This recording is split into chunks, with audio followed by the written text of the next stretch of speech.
Rachidia a été déclarée province en tant que telle en 1959, donc parmi les premières provinces déclarées administrativement. Elle s'étend sur une superficie de 27 000 km² et le climat est un climat semi-aride avec une température généralement entre moins 3 degrés, comme dans cette période de l'année, de l'hiver, et 43 degrés Celsius en été. Nous sommes une province qui comprend 418 000 habitants, donc 58% en milieu rural, donc beaucoup de communication.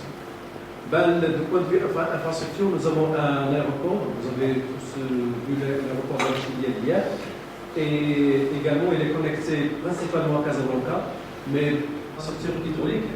Nous avons un grand barrage ici que nous allons voir tout à l'heure qui a une capacité de 380 millions de mètres cubes, mais également un autre barrage qui va démarrer incessamment un très grand barrage de 220 millions de mètres cubes en cours de construction. Ensuite, des barrages collinaires qui ont une capacité de 3 millions de mètres cubes.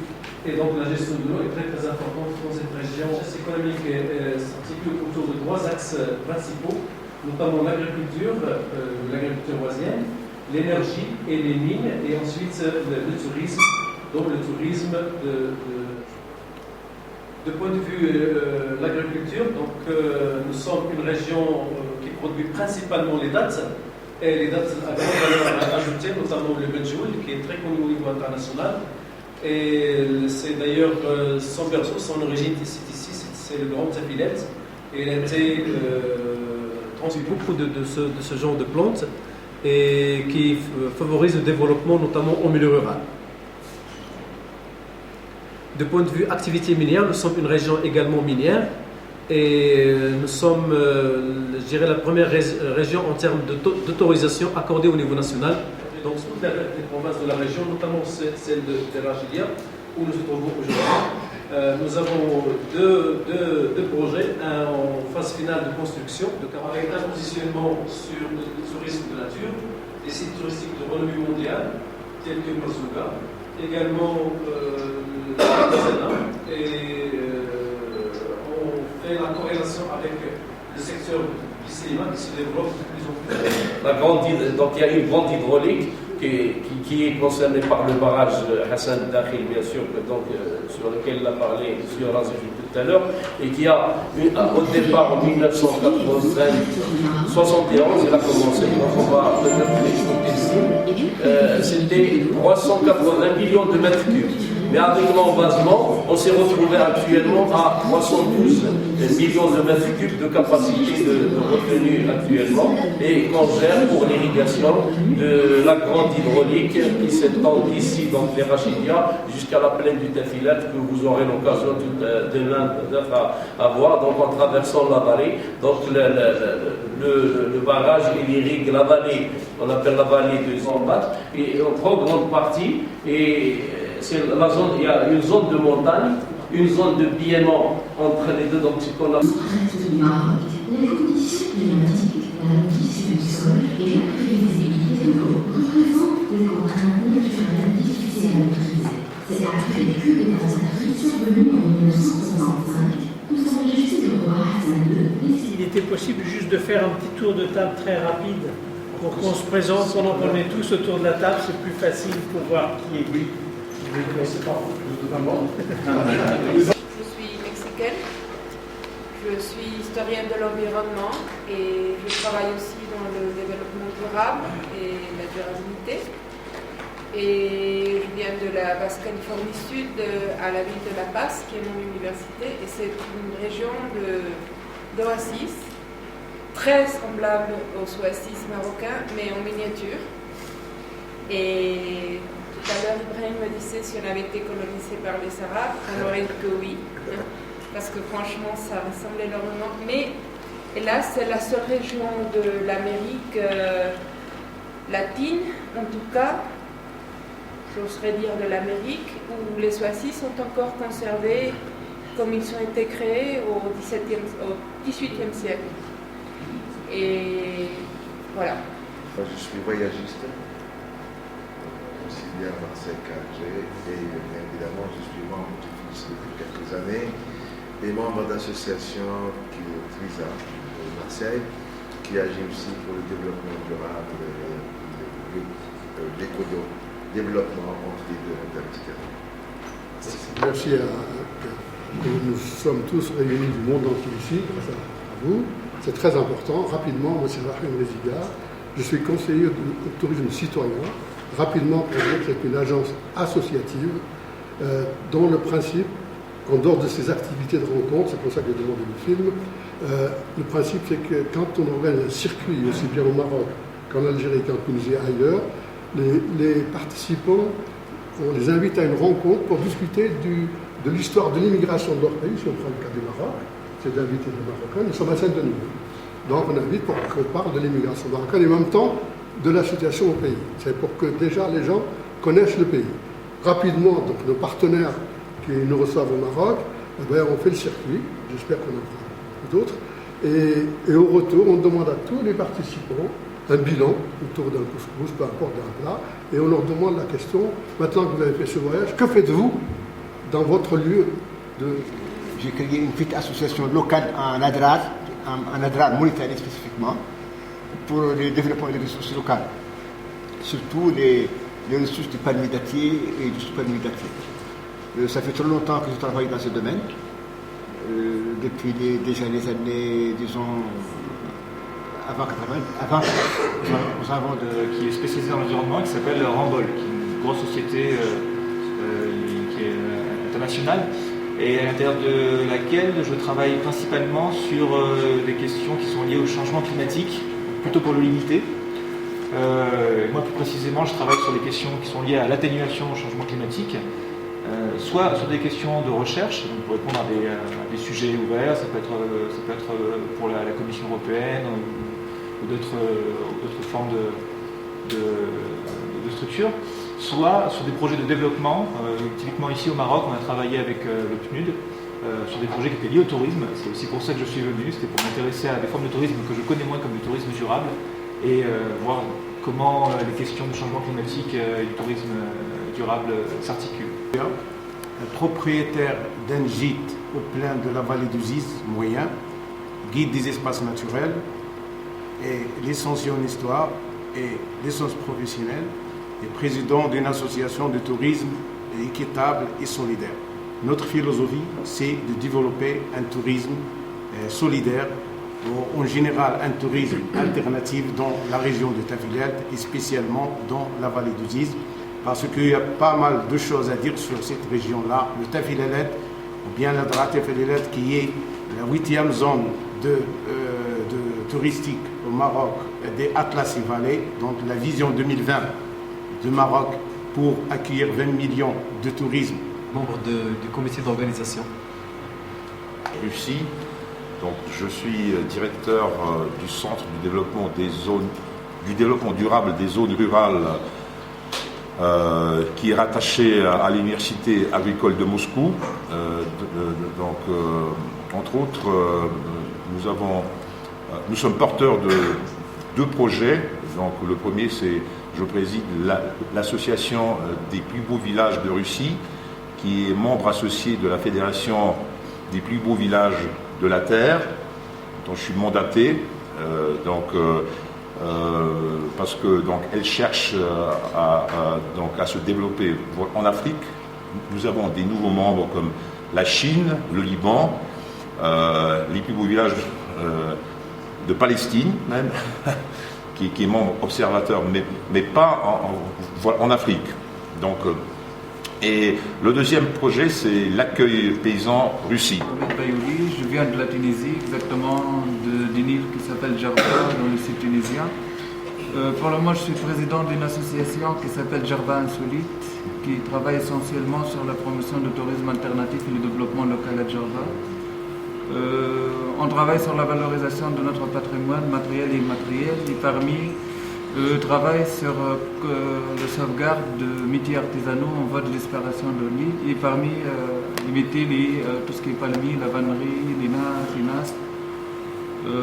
On a beaucoup de projets, mais peut-être après on peut discuter sur ces projets. Et on a beaucoup de points de ressemblance avec ce que vous avez cité déjà. le système de l'agriculture dans l'île, l'agriculture à l'étage où nous on appelle. Il existe à Djerba même qui peut, il n'y a pas beaucoup d'agriculture, mais il y en a déjà. Ok, merci. À toutes et à tous, mon nom est Charles-Étienne Bélanger. Je suis directeur de l'Organisation internationale du tourisme social, l'OITS. Je suis originaire du Québec, mais je travaille donc depuis quelques années à Bruxelles, où est le siège de l'OITS, qui a une double mission. La première, c'est celle de promouvoir l'égalité d'accès aux loisirs, aux vacances et au tourisme pour le plus grand nombre, notamment les jeunes, les familles à faible revenu, les personnes âgées, les personnes ayant des besoins spécifiques, ayant un handicap. Et l'autre mission, c'est celle de promouvoir, développer un tourisme responsable, durable et solidaire. À l'occasion du FITS de cette année, donc nous allons lancer la publication de recueils de bonnes pratiques en matière de tourisme responsable et solidaire. Et on est très heureux de vous annoncer aussi que parmi les exemples dans ce recueil... Je viens de France, de Paris. Je viens aussi du secteur du tourisme social et je dirais que l'essentiel de mes activités de plein temps sont plutôt derrière moi. J'étais délégué général de l'Union nationale des associations de tourisme en France et président de l'OITS jusqu'à il y a un an. Je suis encore président d'honneur. Mais aujourd'hui, en fait, ma fonction formelle, c'est d'être membre du comité mondial d'éthique de l'Organisation mondiale du tourisme. Et je suis aussi dans le comité international d'organisation du FITS depuis la première édition en 2003 avec notre ami mauritanien puis quelques autres. Donc voilà, je suis maintenant dans une phase où je donne des coups de main plus ponctuels aux engagements et aux activités qui me paraissent fondamentales. Donc je suis aussi très heureux d'être parmi vous aujourd'hui. Mohamed Ben Salah, je suis tunisien et j'ai travaillé sur l'écosystème oasien et le palmidatif. Je suis chercheur et enseignant universitaire, mais je suis également un consultant. J'ai travaillé pour les Nations Unies, l'ICARDA, l'IFAD, la FAO, sur les problèmes oasiens de production surtout et biodiversité. Je participe en tant que membre de la SOC, qui est une association tunisienne des oasis de Chinini, qui ont travaillé sur les aspects, disons, de production oasienne, mais également sur le tourisme responsable dans l'oasis. Moi, je participe avec eux dans un, disons, objectif d'intégrer un peu la biodiversité, la conservation des ressources naturelles, comme déjà une des bases du tourisme solidaire, c'est les pratiques traditionnelles, les pratiques agricoles par exemple, et c'est une complémentarité entre les activités économiques dans l'oasis et les autres activités. Bonjour, merci pour l'invitation. Je m'appelle Andrés de los Ríos, mexicain, architecte. Je travaille avec le gouvernement de Baja California Sur, le gouvernement local. Y eso es todo mi francés, no hablo francés, voy a necesitar traducción. Sí, gracias. Hola, je suis président d'une association dénommée Al-Madina pour la réhabilitation des palmeraie au Niger. Et je suis aussi référent du radeau au Niger. Et c'est grâce même au radeau que j'ai pu venir ici au Maroc 4 fois, dont 2 fois ici même à Rachidia. Et j'ai choisi exprès cette caravane parce que pour moi on partage beaucoup de choses en commun, on a beaucoup de choses en commun. Je suis algérien, je suis professeur d'économie agricole et rurale, un peu spécialisé dans toutes les questions de zones difficiles, zones de montagne, zones arides et semi-arides.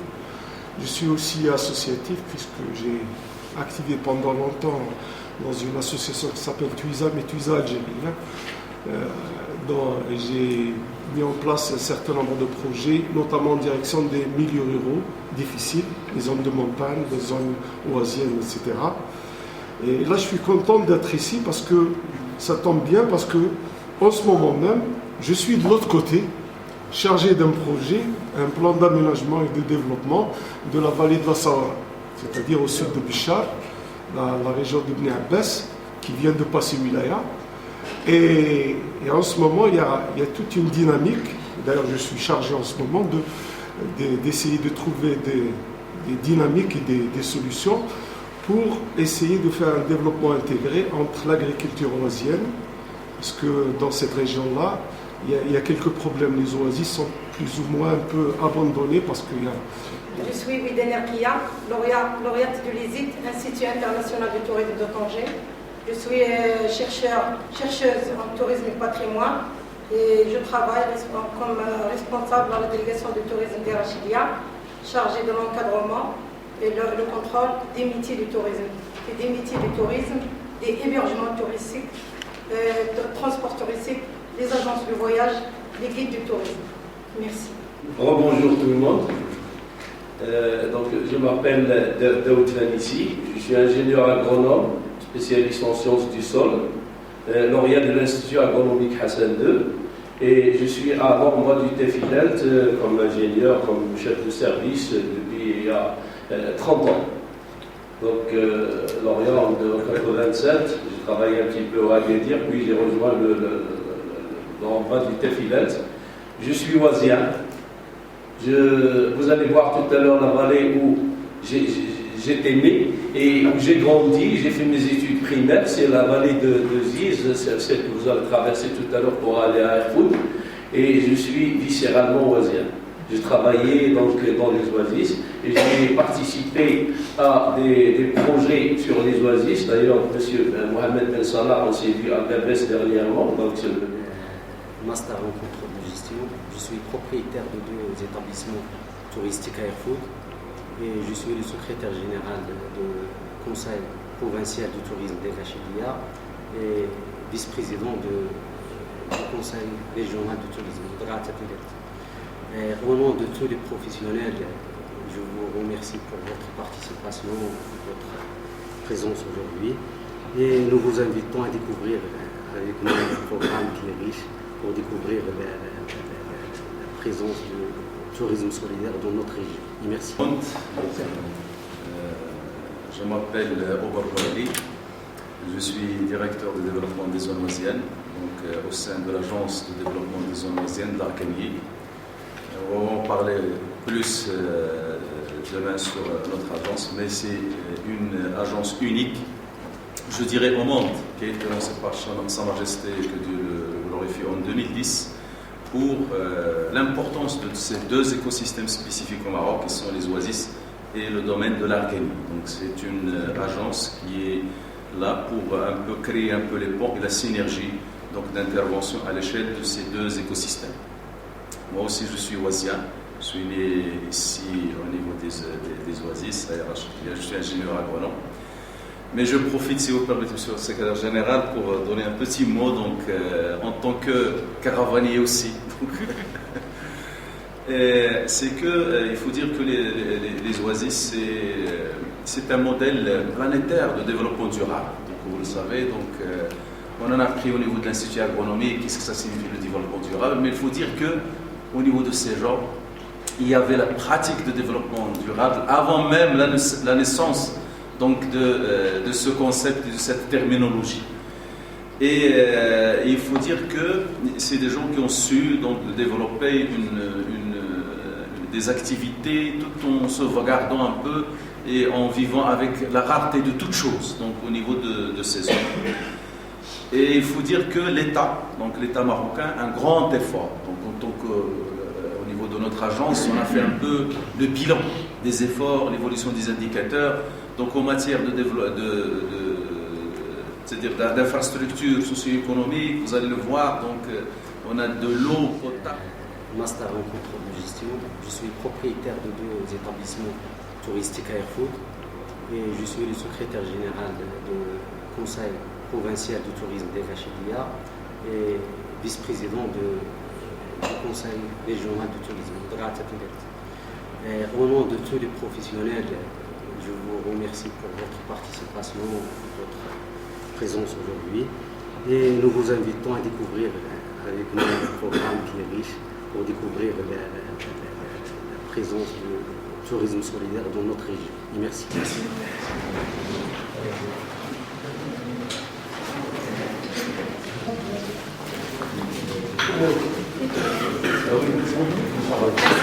Ce côté-là.